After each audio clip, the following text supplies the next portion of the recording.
My brother Quentin died several years ago. He was too young to have died. He had served in the Army in, well, World War II, and he was in the Aleutian Islands. Volunteered for the Army at 17. And then when he gets in and sees what war is all about, wanted Papa to tell them that he wasn't old enough to have come into the Army. Papa wouldn't do it, so. I got drafted in the Army, and the first place they sent me was Fort Custer, Michigan, and it was in the wintertime because my birthday is around January the 1st, so it was very cold up there. I was freezing. I got into bed. I slept with my shoes on, long underwear, my overcoat, and blankets and everything, and slept there in the bed, freezing. I said, I'm going to die in the service. I'm not used to all that cold weather. My Aunt Selita, Eunice and Marie's mother, lived on Freer Street. And that's about 3 blocks from our house. And there was a house next door to her that we moved into that had an outhouse. But the outhouse was right next door to the house.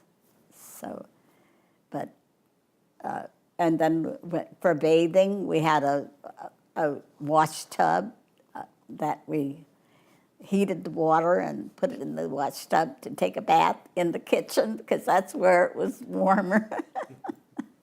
And while I was in Camp Claiborne, Louisiana, they called me in the office and they said, Earl, you and 7 other soldiers were picked to form the 1317 Engineers. And they're going to have 5 or 6 soldiers from each black regiment throughout the United States and form the best regiment in the United States. And they asked me if I would be interested. I said, I'd be thrilled. I'd be very happy because you want the best soldiers around you when you're in a war. So they sent me back to Fort Leonard, Missouri.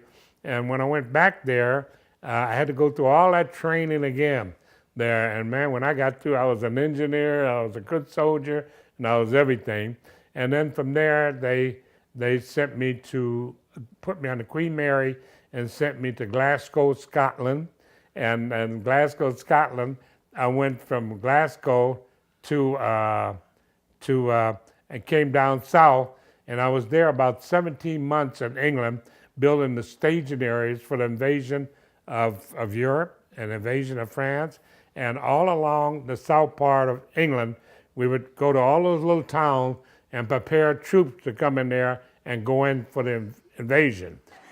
I loved Mardi Gras. Every year at Mardi Gras, we would have special breakfast.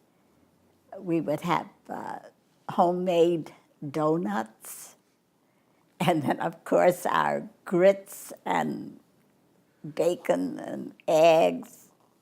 But that I loved the Mardi Gras. We'd have hot chocolate.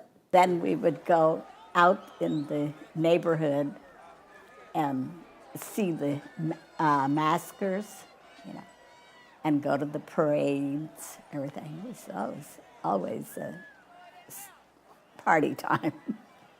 The night of the invasion, it was put off a couple of times, and the night came up, they said full field pack.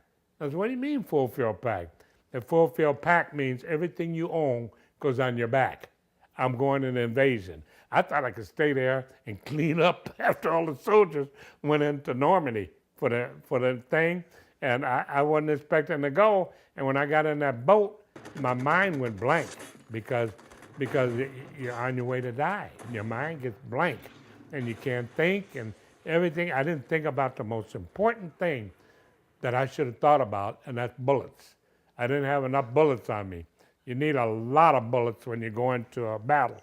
and I didn't even think. I thought the few bullets I had would be enough, but it wasn't enough. When they put the front of that ship, dropped the front down, and we went in that ice cold water because it was very cold, up to your waist, just freezing, and then started shooting and everything. I was on the beach it looked like about 5 or 6 minutes before I ran out of bullets. So I had to crawl around to dead soldiers and get their bullets from them. And then I loaded up with bullets. And then lucky enough, we were able to move on in from Le Havre, France. We were able to move from the beach on into France and wound up going all the way through France to the bottom of France, which is Marseille, France.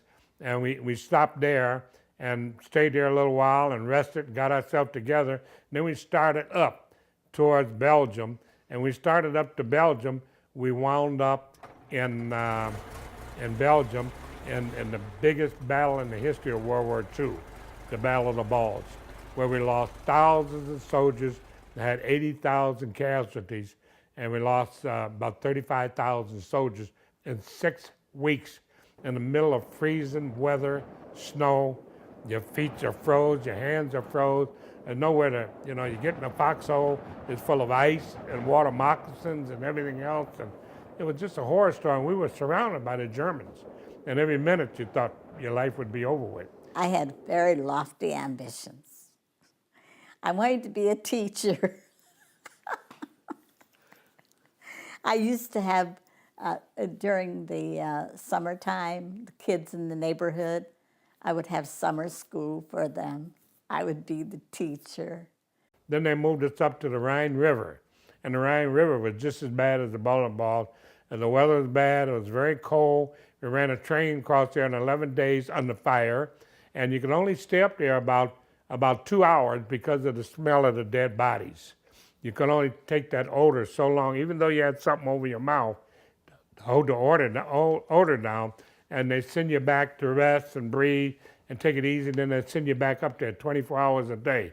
We worked on that bridge and put it across the river, and dead bodies all over everywhere. The town on the other side, I felt the name of the town was Mönchengladbach, and was the name of it. But you look over there across the river, and the river, the river is a pretty wide river. It looked like a half a block, maybe a block wide. And you look over there, and the entire town was in flames. All the buildings in flames, but the Germans were still shooting at us.